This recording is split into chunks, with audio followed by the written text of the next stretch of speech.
دیا ہے۔ میرا اپنا ذاتی عمل یہی ہے کہ کوئی بہت مجبور ہوگا تعویذ مانگے گا تو میں اس کو لکھ کے دے دیتا ہوں۔ مسلمانوں کو رسول اللہ صلی اللہ علیہ وسلم نے دم سکھایا اور دم پہلے ان سے سنا۔ کہنے لگا حضور ایک تعویذ بھی چاہیے تھا۔ فرمایا فقیر نے تو 2-3 دفعہ پوچھا کوئی حکم ہے تو آپ نے کہا صرف زیارت۔ اچھا تعویذ بھی چاہیے؟ کاغذ قلم منگایا، تعویذ نکلنے لگا۔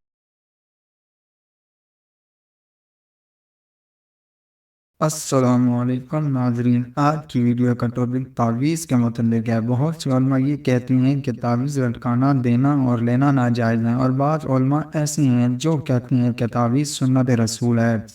آج کی اس ویڈیو میں ہم مختلف علماء کی رائے لیں گے کہ ان کی اس مسئلے کے بارے میں کیا رائے ہے۔ ناظرین، آپ سے گزارش ہے کہ آپ اس ویڈیو کو آخر تک ضرور دیکھیں۔ میں آپ کے سامنے مختلف علماء کا موقف پیش کروں گا تاکہ آپ قرآن و سنت کی روشنی میں فیصلہ کر سکیں۔ سب سے پہلے اہل حدیث شیخ یعقوب صاحب کا موقف لیتے ہیں کہ ان کی اس مسئلے کے بارے میں کیا رائے ہے۔ میرے بھائیوں، یہ تعویذ، یہ پلیتا، یہ نیمبو، یہ ناریل، یہ تمام چیزیں شرک میں داخل ہیں۔ عقیدہ توحید کی حفاظت کرو۔ نبی نے فرمایا من علق شیئا، جو آدمی کوئی تعویذ لٹکائے گا فقد اشرک، اس نے شرک کیا۔ من علق شیئا، اگر کوئی کسی چیز کو گلے میں لٹکائے گا، یہ عقیدہ رکھے گا یہ تعویذ مجھے بخار سے بچائے گا، یہ تعویذ مجھے بری نظر سے بچائے گا، اس نے شرک کیا۔ اور قیامت کے دن اسی تعویذ کے حوالے کر دیں گا اللہ اسے، اسی تعویذ کے حوالے، لے میں تجھے شفا دیتا تھا، تو نے اس سے مانگا، جا آج میں جہنم میں ڈالتا ہوں، تیرے تعویذ کو بول تجھے جہنم سے بچائے، نہیں بچا سکے۔ ایک صحابی آئے نبی کے ہاتھ میں بیعت کرنے، ان کے ہاتھ میں کالا دھاگا تھا۔ نبی نے پوچھا ما حاذی شیء، اے اللہ کے نبی یہ مجھے بیماری سے بچاتا۔ نبی نے کہا یہ بیماری سے بچاتا نہیں، الٹا بیمار کرتا۔ لو متا، اگر تم مر گیا، ولو بھی، اگر علی، اگر یہ کڑا تیرے ہاتھ میں رہا، یہ دھاگا تیرے ہاتھ میں رہا، ما افلح تو ابدا، تو اللہ کے پاس کبھی کامیاب نہیں ہوگا، پہلے سے نکال۔ نبی نکالنے لگا ہے۔ میرے دینی اور اسلامی بھائیوں، اللہ تبارک و تعالی کہتا ہے کہ جو آدمی شرک کرے گا، سورہ نساء کی 48ویں آیت میں اللہ کہتا ہے اعوذ باللہ من الشیطان الرجیم ان اللہ لا یغفر ان یشرک بہ ویغفر ما دون ذلک لمن یشاء۔ اللہ تعالی ہر گناہ کو چاہے معاف کر دے لیکن شرک کو معاف نہیں کرے گا۔ جس نے شرک کیا وہ من یشرک باللہ، جس نے اللہ کی ذات میں شرک کیا، فَخَذَّ ضَلَالًا بَعِيدًا، وہ بڑی دور کی گمراہی میں گر گیا، جہنم میں چلا گیا۔ شرک کو اللہ معاف نہیں کرتا۔ شرک کے ماں سوا چھوٹے بڑے غلطیاں ہو گئے اللہ معاف کرے گا، شرک کو معاف نہیں کرتا۔ شرک کہتے کسے؟ توحید یہ ہے اللہ کو اللہ مانا جائے، لا الہ الا اللہ، سوائے ایک اللہ کے کوئی معبود برحق نہیں۔ محمد الرسول اللہ، محمد اللہ کے سچے بندے اور اس کے رسول ہیں۔ اس پر قائم رہنا توحید ہے۔ اس سے ہٹ جانا، نبی کی رسالت کا اقرار کر کے کسی اور کی باتوں پر عمل کرنا، نبی کی رسالت کا اقرار کر کے بزرگوں کے طریقے پہ نماز پڑھنا، اللہ کی توحید کا کلمہ پڑھ کے غیروں کے آستانوں پہ جا کے سجدہ کرنا، اللہ کی وحدانیت کا اقرار زبان سے کر کے درگاہوں پہ جا کے عرس منانا، اللہ کی توحید کا اقرار کر کے اپنے گلے میں، کمر میں، اپنے ہاتھوں میں تعویذ گنڈے پلیتے باندھنا، اپنے دکانوں مکانوں پر نیمبو، ناریل، فوٹو، تغرے، یہ تمام چیزیں رکھنا، اسے کہتے ہیں شرک۔ اللہ اسے معاف نہیں کرتا، اسے ہرگز معاف نہیں کرتا۔ میرے دینی اور اسلامی بھائیوں، اللہ کے نبی بیان فرماتے من مات وہو آخر کلمات لا الہ الا اللہ دخلت الجنہ، جو آدمی اس حالت میں مرے، توحید کی حالت میں مر گیا، اس کے زبان سے نکلنے والا آخری جملہ لا الہ الا اللہ ہے، وہ جنت میں جائے گا۔ ومن مات، لیکن جو آدمی ایسی حالت میں مرا وہو یدعو من دون اللہ ندا، اگر وہ اللہ کے سوا غیروں کو پکارا کرتا تھا، دخل النار، وہ جہنم میں جائے گا۔ اہل حدیث مولانا شیخ یعقوب کی رائے کے مطابق تعویذ اسلام میں جائز نہیں، تعویذ اللہ کے ساتھ شرک کی علامت ہے۔ اہل مولانا شیخ یعقوب کے موقف کی مخالفت کرتے ہوئے مفتی محمد اکمل صاحب کی رائے لیتے ہیں کہ وہ کس طرح اس کی تنقید کرتے ہیں۔ ایک بہن نے فرمایا کہ تعویذ لٹکانے والی جو حدیث ہے اس کے بارے میں ذرا بتا دیجئے۔ جیسے حدیث میں ہے سرکار نے ارشاد فرمایا کہ جس نے تعویذ لٹکایا اس نے شرک کیا۔ سوال یہ پیدا ہوتا ہے کہ صرف سرکار کی اس طرح فرما دینے سے کہ تعویذ لٹکایا اس نے شرک کیا، کیا ہر تعویذ غلط ہو جائے گا؟ یقینی سی بات ہے کہ نہیں ہوگا، ضرور اس حکم میں کوئی نہ کوئی علت تو موجود ہے۔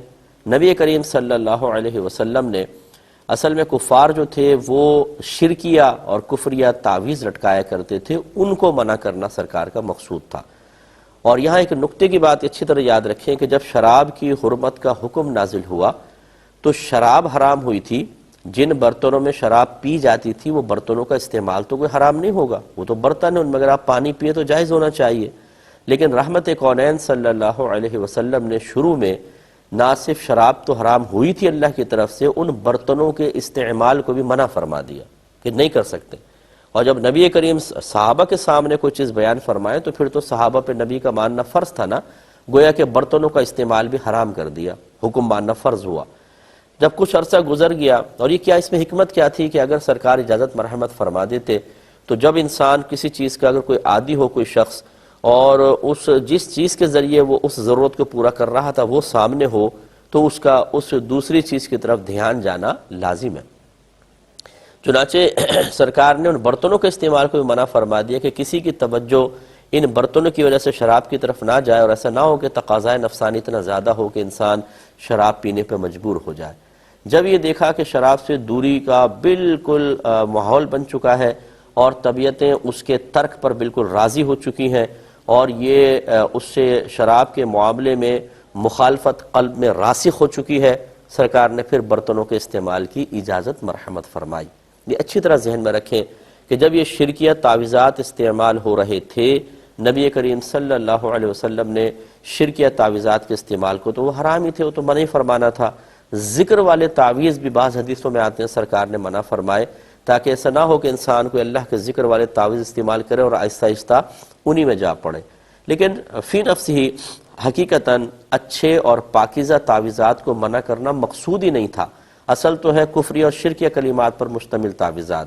جب اللہ تعالیٰ کا نام ہم ویسے زبان سے ذکر کر سکتے ہیں، نبی کریم صلی اللہ علیہ وسلم اظہار معجزہ کے لیے کھانا سامنے رکھ کر کلام الہی پڑھ کر اس میں برکت پیدا فرما سکتے ہیں، یا اللہ تعالیٰ ہی برکت پیدا فرماتا ہے، سرکار وسیلہ بن گئے، تو پھر ان کلمات کو لکھنا کیسے گناہ ہو سکتا ہے؟ پھر انہیں گلے میں لٹکانا کیسے گناہ ہو سکتا ہے؟